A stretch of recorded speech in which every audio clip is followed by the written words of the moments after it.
How y'all doing? Um, I had what I think comes to close to an epiphanal moment today. And I'm not a chick that typically has epiphanies, but I had one that came close to it.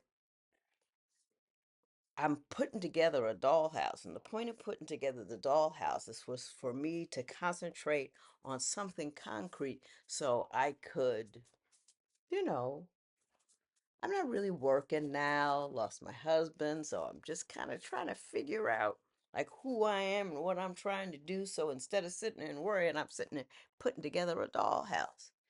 And this morning, yesterday I had solved a problem. This morning, I realized the solve was not a solve. And as your girl picked up the house, looking to chuck it across the room, I was like, wait a minute, hang on. I haven't wanted to chuck anything across the room or do anything like that since the day after I lost my husband when I took a bat to the other dollhouse I had. That was huge. But I thought that was a moment that was peculiar to that event. Uh, and when I got ready to chuck the house this morning, I realized that it's not, it was not an event that was attached to me wanting to destroy something was not an event attached to that loss. It was in that moment, but that's a chick I used to be on the regular. Was the chick that was throwing stuff, the chick that was having having an outburst and upset and angst and anxiety. And I've always thought to myself, if you know where you're weak, if you know what's wrong with you, you'll be fine because you can always adjust for the critical efforts that you cannot, uh, the critical errors that you could make if you don't pay attention to the places where you are weak. And I got so committed to the proposition of knowing where I'm weak is that I wrote it down in two of the books that I wrote. One was My Mother's Rules, which I wrote oh, in 2000 something, like 757, something like this, and Dear Sonali, which is one I wrote in 2019. And I had two sections about what's wrong with me. And I read them both, and they're similar but different, demonstrating growth. So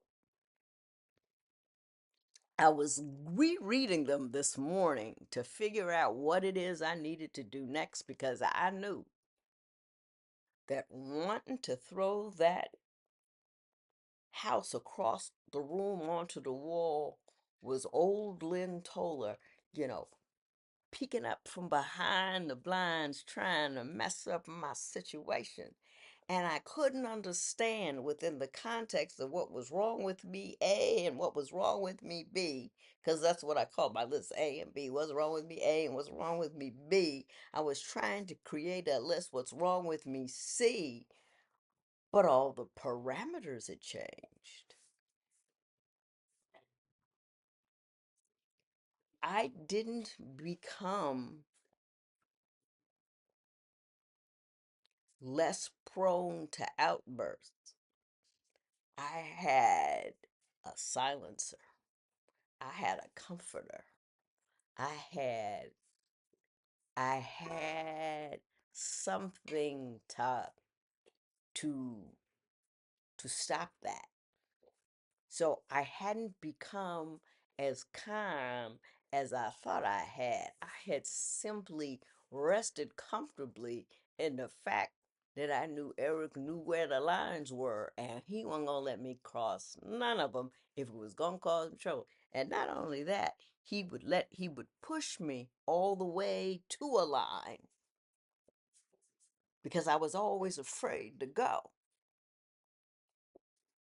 But now I'm standing at that line trying to figure out what the heck to do.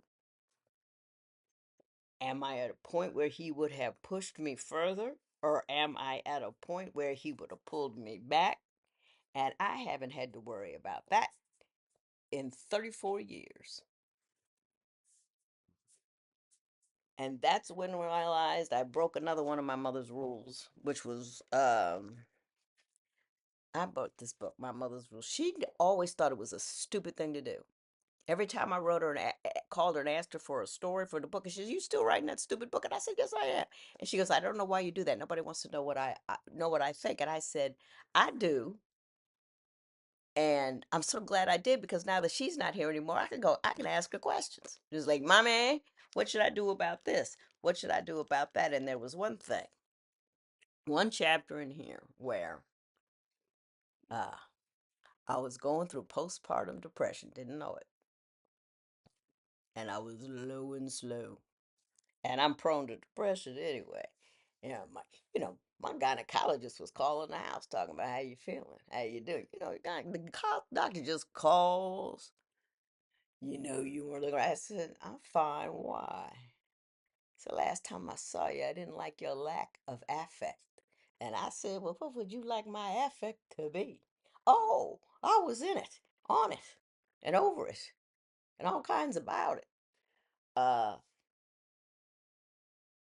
but I talked to my mother. She says, "I don't know quite what's wrong with you, but let me tell you what, while you're having this problem, you got to keep your eye on the point of the whole thing. And the point of the whole thing is to make sure that your children okay and they're protected from all harm, even if that harm is coming from you. You got to wake up every morning and ask yourself why you feel the way you do and how will that affect how you deal with your children. You can't just accept what I say. Now you've got to repeat it to yourself every morning because you're going through something. We don't know what it is, but at no time do you have the right to allow that to land on your children. You have to step back and check your program.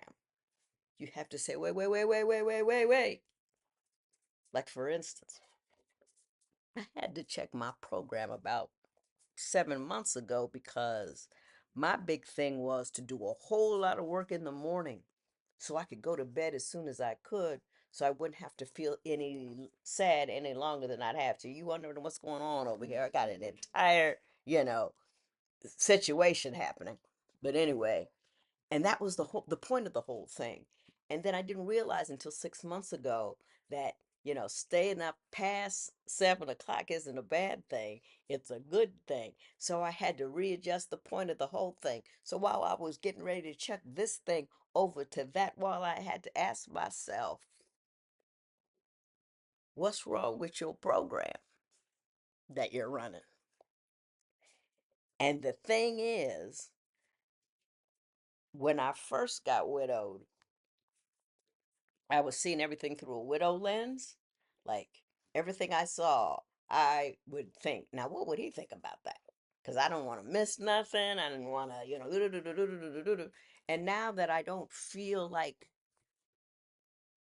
I happen to be a widow, but I'm not a widow all day long, and I'm doing things, and I look up and I realize I'm no longer in that padded room. I'm outside on the street. And I'm not sure if I'm fully clothed. So I am going to have to go backwards and check my program because even what I was doing from 2005, what's wrong with me, to 2019, that was wrong with me, to 2025, what's wrong with me, that is not the sole inquiry I have to make. I have to figure out, almost like with my mother's rules, kind of like what he was giving me in terms of both comfort care and freedom and push and drive, I now have to do for myself. Ain't that about a right? But anyway, I figured it out. And that's where I am now. And I'm glad I figured it out. So my question to you is, do you know what's wrong with you and when's the last time you checked your program? Are you still doing what you need to do to get where you want to go? Are you still trying to do what you needed to do to get where you already were and didn't stop and say, well, now that I'm here, I got to go do something else? You got to check your program.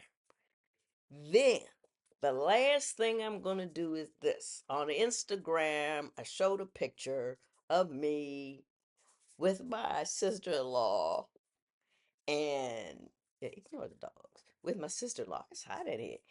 With my sister-in-law in an odd position, and everybody want to know how I got into that position. Now I can't, frankly, don't specifically remember what it was, but I think it, wait a minute now. I think it was this. So that's how I got into it. I sat down, wrapped my arm around my leg, put my leg to my head. That's what I did. And I ain't lying. At 65, I'm proud I can still do that nonsense. It ain't a skill that's gonna get me anywhere, but hey, if my mic was better, you could have heard my knees crack when I did that.